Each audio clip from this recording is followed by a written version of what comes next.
Hi, I'm Travis Monson with Once Upon a Board Game. Today I'm going to teach you how to play a really fun little roll and write game called Qwingo. This is not the box, no. This, as you'll see in a moment here when I show the components of the game, this is basically a kind of a blown up and laminated version of the scorecard, just to kind of show you how simple the game is. This is really all you get. This and one die is what the game comes with. But it's super quick and easy.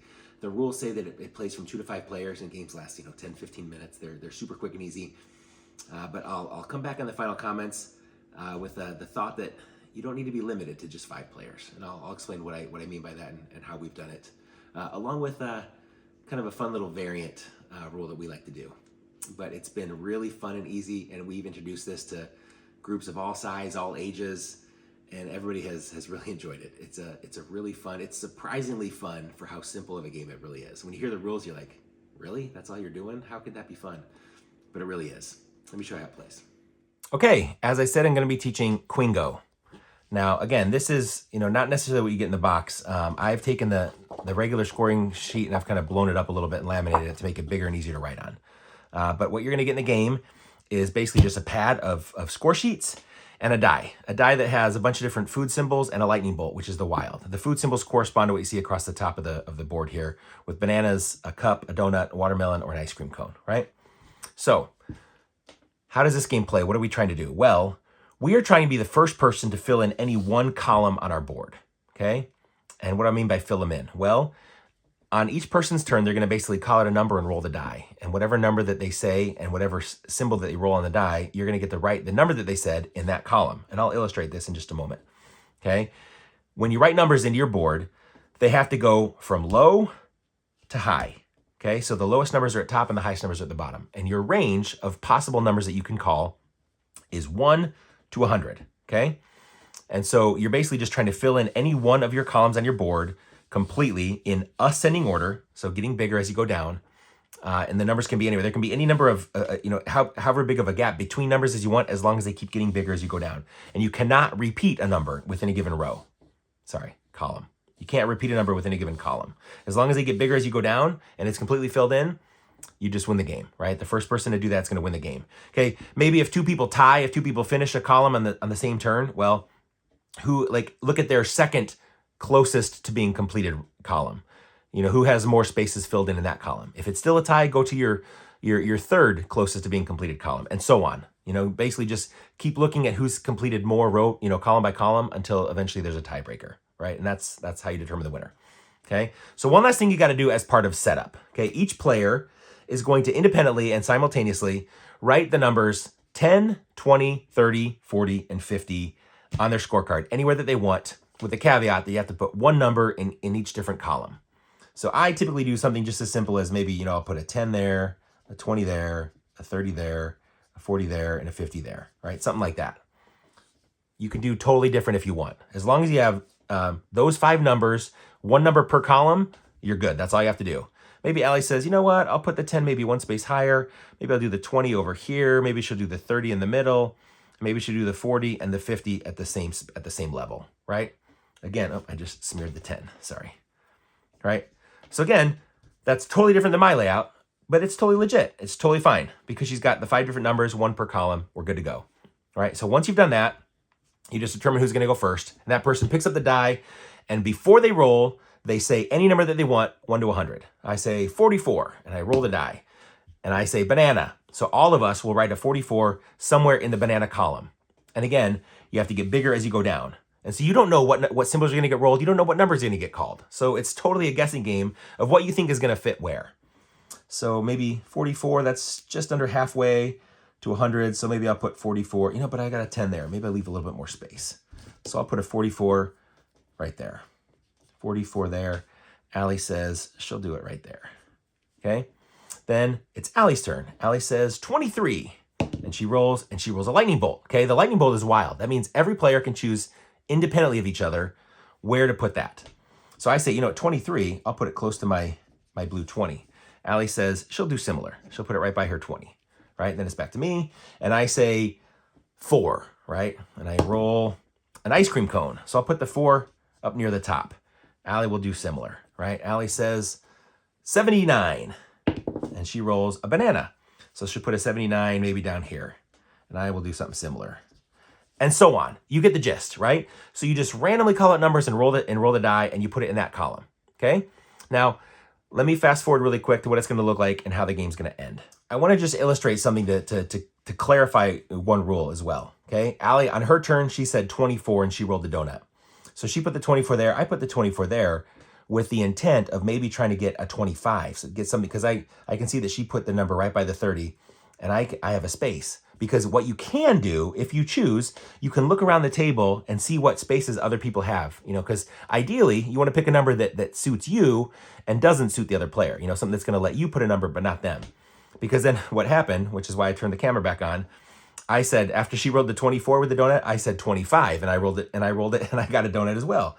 So just like I had planned and hoped for, I can put a 25 there. A 25 does not fit for Allie, so she can't put anything. All right, so that's just an example of what you can do on your turn, right? You can look and see, obviously this is a really lighthearted game and quick. If you're looking at every single person's board all the time, the game's gonna drag on. That's not really the intent, but you are allowed to do it if you want. I just wanna make sure that that's clear. One other rule I also wanna clarify. You can say a number that has already been said, right? You totally can, right? The one caveat is you can't put the same number in the same column. You have to get bigger as you go down. But Allie, on her turn, she said 5. She was hoping to get something to fit in between the 3 and the 11. We've already written a 5 in the banana. Had she rolled the banana, she couldn't have put anything. She'd say, oh, womp womp, I don't get to do anything on my turn. But she actually rolled the watermelon, which is great because the 5 fits right there. So even though a number's already been said, you can still say that number. In this case, a 5, I couldn't put it. I say, bummer, doesn't fit. Then it'd be back to me, and I'd pick a number and I'd keep rolling.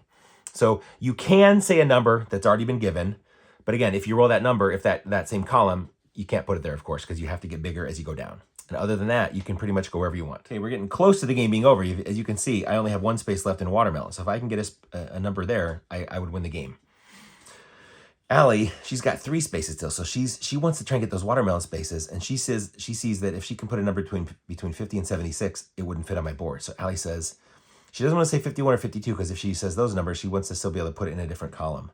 So she'll say 53, and she'll roll, and she got a banana, bummer. So 53, she'll put there. I'll put there as well, and I'll say 78, right? Or maybe, 78. I could fit that anywhere. And I rolled the watermelon. I put the 78, and Allie can as well. And I say Qwingo, just like, you get a bingo. You said Qwingo to announce that you win the game. I just completed a column, so that's how you win, right? Of course, Allie didn't. Had she filled it in, had she already completed her column, the tiebreak would be, well, what's her next closest to being filled column? That'd probably be her donuts. She's got 1, 2, 3, 4, 5, 6, 7 spaces filled in. 1, 2, 3, 4, 5, 6, 7. So we're tied there. So then what's your next closest row, or column rather? Allie would say her bananas. 1, 2, 3, 4, 5. 1, 2, 3, 4, 5. We're tied there. Then the next would be maybe her ice cream. She's got 4. I've got 4. Then the final, she's got 1, 2, 3, and I've got 4. So finally the tiebreaker, I would have won the tie, had she filled this in. Because eventually you keep going lesser than lesser than lesser until somebody has more, unless it's a complete tie. So that's how you score, that's how you win. You just get a simple column complete, you yell Qwingo, and you rejoice and laugh at everybody else. Just kidding. Now, I mentioned at the start of the, at the start of the game in my opening comments that we have our own little family variant, our own little house rule that we like to do. Because, getting 1 column complete, sure, that's fun, and it's quick. I mean, this is a really short game. But it's more fun if you can just go a little bit longer, almost like playing blackout in bingo, right? So we have kind of our own version of blackout. Let me show you how it works. So as soon as 1 column is complete, and of course that person says, hey, Qwingo, I got the column complete. That person will effectively score 0 points for that column because they had 0 empty spaces. Now, if you see where I'm going here, this is going to be like a golf style game where you want to have the lowest score possible. Allie can say, she had 2 empty spaces left. So her score for green would be 2, right? So now we continue playing, but anytime, if the watermelon is rolled, we can't take it. So our little house rule variant is, if you roll the die and you roll a symbol corresponding to a row that's already been complete, you get 1 chance at a reroll, right? If you still roll, a column that's complete, you just forfeit your turn, it goes to the next player, right? So as you keep getting more and more, you don't keep rolling like, well, I rolled the watermelon, that's complete, so I roll again. Oh, the banana's complete too, I'm gonna roll again. No, you just get 1 chance at a reroll. if you roll a symbol that corresponds to a completed column. Otherwise, you would forfeit your turn. It would go to the next player to announce a number and roll, right? So in this case, since it was my turn, I completed the row. So then we would continue doing this blackout variant, right? And Allie would say, she forgot to say a number. She was going to say 24, and she got the wild. So say, you know what? I'll put a 24 here in the ice cream, and I'll put a 24 there as well.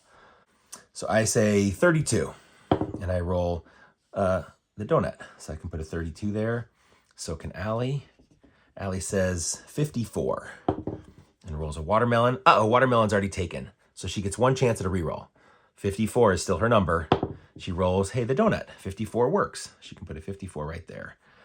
I can put it right there. And I say 33. And I roll the donut. So 33 goes there. Allie can't fit it, so she has to forfeit that turn. Then she says 46 and rolls a banana. 46 doesn't fit. She's like, dang it. Oh, it doesn't fit for me either. Bummer. So I say 54. I'll say 55 because I already have a 54 there. So just in case I roll that. 55. And I roll the banana. 55 fits there. And 55 fits there for Allie also. Right? Let me just fast forward a little bit to where we complete another column just to further illustrate how we score this blackout mode. I'm close to donuts. I say 85. Watermelon. Dang it, that's already taken. So 85. I get my one reroll. Hey, wild. Yes. 85. I can put it there. Allie sees, you know what? I'm going to complete it. So she better put her final one there as well. 85. So once again, I say, hey, Qwingo, I just completed the donuts. So once again, I have them all filled. I would score 0. Allie has 1 open, so she would score 1. So she's sitting at 3 points to my 0. And then we would keep going. Then that was my turn, so it's Allie's turn. And again, so now if she says, 26 and she rolls, okay, donut is already claimed. So that doesn't work. So she says that 26, she gets that 1 reroll. Hey, she rolled a wild. That works. But had she rolled, so she can put it there. But for instance, had she rolled either a donut again or had she rolled the watermelon, those are already taken. So then her turn would just be 40. It would come back to me. And you keep going until eventually all 5 columns have been claimed. You would just add up your scores for, the total number of empty spaces you had when each when each column was claimed. I keep saying row instead of column, sorry. And whoever has the lowest total score would be the winner of this little family blackout variant of this game. This is the way we usually like to play. It's more fun this way. But again, this is like our own little home brew twist on the rules just to make the games go a little bit longer and have a little bit more fun. But this is totally our own made up thing. So take it for what you will. That's how you play. So that's Qwingo. As you can see, it's super, super simple. And it's really short, just say a number, roll a die, and put it in that column. And hopefully get your column completed before anybody else. Really easy. It doesn't sound like it would be fun, but it really is. It's surprising how much fun you have when you play. And again, just get that, the way the rules are written, just get that one column done. If there's a tie, we'll look at all your other columns until there's eventually a tiebreaker, right? But as you can see, and as I showed at the end of the video, we have kind of our variant blackout version that we like to play.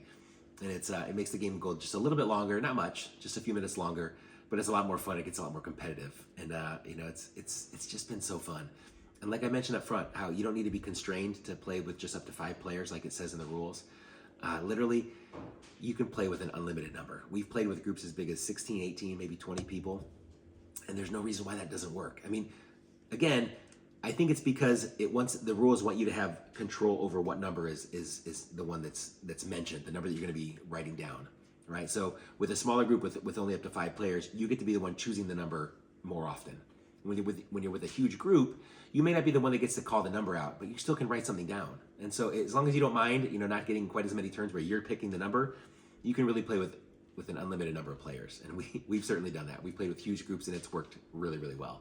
So again, I'm just some Joe Schmo. I didn't design the game, so that's definitely not official to play with an unlimited number. But I just want to let you know that it does work. We've certainly done it. We've had a lot of fun with it. So anyway, hopefully this video has been helpful and been able to teach you the game. As you can see, it's really quick and easy.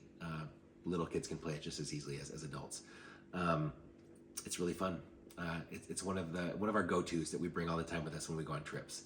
And hopefully this has taught you how to play, and hopefully it answers your questions, and hopefully you've enjoyed it. I appreciate your time, your willingness to watch. Let me know if there's something else you want me to cover. I'll be happy to see what I can do. Again, Travis Monson with Once Upon a Board Game. Thanks.